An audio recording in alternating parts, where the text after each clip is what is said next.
ሰላም ጤና ይስጥልኝ የዶክተር ተከታታዮች እንደምን አላችሁ? ጆኒ ነኝ ከጆቲቶር።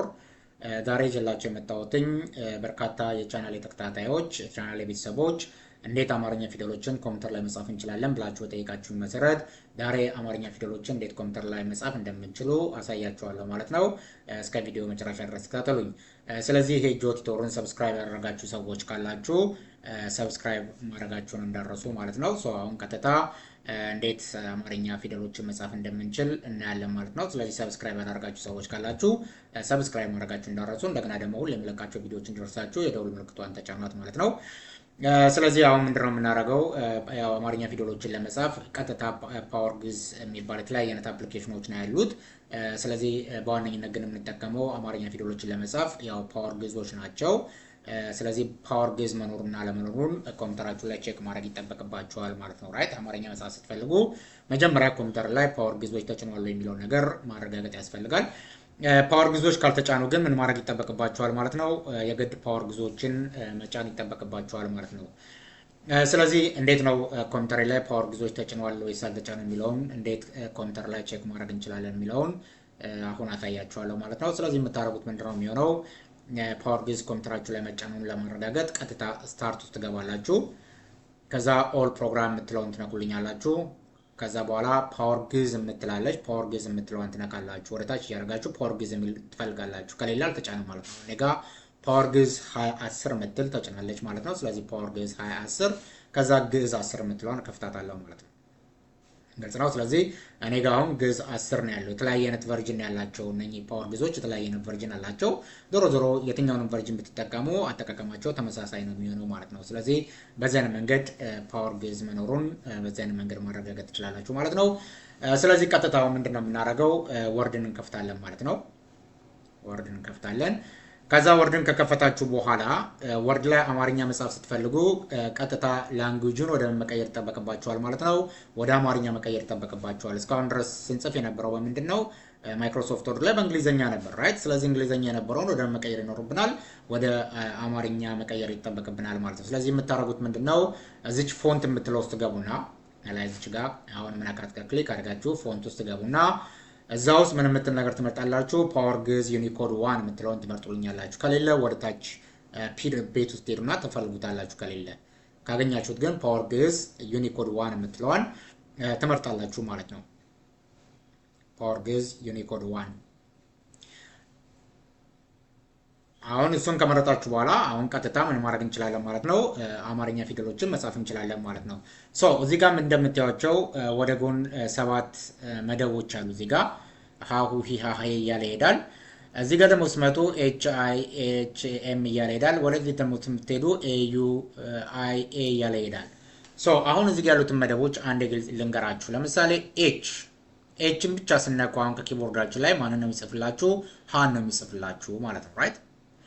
ሁ መጻፍ ስትፈልጉ ደግሞ ኤች እና ማን ነው? እዚች ጋር ማነች ያለችው? ዩ ነው አይደለ? ኤች እና ዩ ስታረጉ ደግሞ ሁ ነው የሚሆነው ማለት ነው ራይት። ኤች እና አይ ሲሆን ደግሞ ምን ይሆናል? ሂ ይሆናል ማለት ነው። ለመጻፍ ስትፈልጉ ኤልን ብቻ ነው የምትጽፉት። ሉ ሲሆን ደግሞ ምንድነው? ኤል እና ዩ ነው። ሊ ሲሆን ደግሞ ኤል እና አይ ይሆን ይሄዳል ማለት ነው። ስለዚህ እዚህ ጋር ያሉትን መደቦች እያያችሁ ማድረግ ትችላላችሁ ማለት ነው። አማርኛ ፊደሎችን በቀላሉ መጻፍ ትችላላችሁ ማለት ነው በዚህ አይነት መንገድ። ስለዚህ እስቲኛውን ሃን እንጻፋት። ስለዚህ ሃን ለመጻፍ ምንድነው የምናደርገው? ኤችን ብቻ ነው ከኪቦርዳችን ላይ የምናውቀው። ስለዚህ ኤችን ነክተን ሃን እንጽፋለን ማለት ነው። አያችሁ እንደምታዩት ሃን ጻፈልኝ ማለት ነው። ከዛ ሁ ለመጻፍ ደግሞ ምንድነው? ኤች እና ዩ አይደል? እዚህ ጋር ኤች አለች። ከዛ እዚህ ጋር ደግሞ ምን አለች? ዩ። ይሄ ማለት ምንድነው? ሁ ነው። አያችሁ? ሂ መጻፍ ስትፈልጉ ደግሞ ማን ነው? ኤች እና ማን ነው? ሂ አይ አይደለ? ኤች እና አይ ስናቁ ደግሞ ምን ይሆናል? ሂ ይሆናል ማለት ነው ራይት። ግልጽ ነው። እንደዚህ እያደረጋችሁ እዚህ ጋር ያሉትን መደቦች እየተጠቀማችሁ ማድረግ ትችላላችሁ ማለት ነው። እንደፈለጋችሁ አማርኛ መጻፍ ትችላላችሁ ማለት ነው ራይት። አያችሁ? አሁን ሆ መጻፍ ስፈልግ ደግሞ ኤች እና ምን ይሆናል? ኦ ይሆናል ማለት ነው። ሆን ስጽፍ ኤች እና ኦ እዚህ ጋር ኦ አርልጭ ያለችው ምን ይሆናል? ሆ ይሆናል ማለት ነው ራይት። በዚህ አይነት መንገድ መጻፍ ይቻላል ማለት ነው። አሁን ለመጻፍ ስፈልግ ደግሞ ምንድነው የሚሆነው? ለማለት ማ ብቻ ነች? ኤል ብቻ ማለት ነው ራይት አይደል? እናንተ እዚህ ጋር ያሉትን እያያችሁ በዚህ አይነት መንገድ መለማመድ ትችላላችሁ። አሁን ለመጻፍ ኤልን ስነካ ሉ ለመጻፍ ኤልና ዩ፣ ሊ ለመጻፍ ኤልና አይ፣ እንደዚህ እያደረጋችሁ እስከ መጨረሻው ድረስ መጻፍ ትችላላችሁ ማለት ነው። ራይት እያችሁት ያው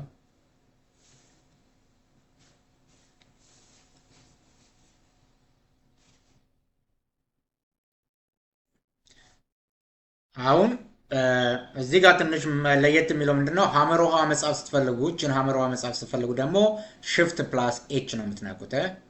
ሽፍትን ተጭናችሁ ኤች ነው ሀመር ውሃ መጻፍ ስትፈልጉ ይውጣው። ሽፍትን ነካው። ሽፍትን ከነካው በኋላ ኤችን ስጽፍ ሀመር ውሃ ጻፈ ማለት ነው። አያችሁ? ሁ ሲሆን ደግሞ ሽፍት ፕላስ ኤች ፕላስ ዩ ማለት ነው። ሂ ሲሆን ደግሞ ሽፍት ፕላስ እያረጋችሁ ትነካላችሁ ማለት ነው። እዚህ ጋር እያያችሁ መጻፍ ነው። ራይት ሽፍት ፕላስ እያረጋችሁ አያችሁ። ሶ በዚህ አይነት መንገድ ምን ማድረግ እንችላለን ማለት ነው። አማርኛ ፊደሎችን መጻፍ እንችላለን ማለት ነው። እነኚህን በደንብ ተመልክቷቸው፣ እነኚህን ፊደሎችን እነኚህን መደቦችን በደንብ እያያችሁ ማድረግ ትችላላችሁ ማለት ነው። የትኛውንም የአማርኛ ፊደሎችን ማድረግ እንችላለን ማለት ነው። መጻፍ ትችላላችሁ ማለት ነው። ስለዚህ አማርኛ ፊደሎችን መጻፍ ስትፈልጉ በዚህ አይነት መንገድ በቀላሉ መጻፍ እንችላለን ማለት ነው። ስለዚህ ፍጥነታችሁን ደግሞ ማስተካከል ከፈለጋችሁ ደግሞ ያው የተለያየ አይነት አፖች አሉ አይደለ? ማቪስን መጠቀም ትችላላችሁ። ፍጥነታችሁን ማሳደግ ስትፈልጉ ማቪስን በመጠቀም ፍጥነታችሁን ማሳደግ ትችላላችሁ ማለት ነው። ስለዚህ ጆኒ ኔም ከጆዚ ቱቶር እንደዚህ አይነት ጥሩ ጥሩ ቪዲዮዎች እንዲደርሳችሁ ከፈለጋችሁ ይሄን ቱቶር ሰብስክራይብ፣ ላይክ፣ ሼር ማድረጋችሁ እንዳረሱ። መልካም ጊዜ ምላችሁ። ቻው ቻው፣ ሰላም ነው።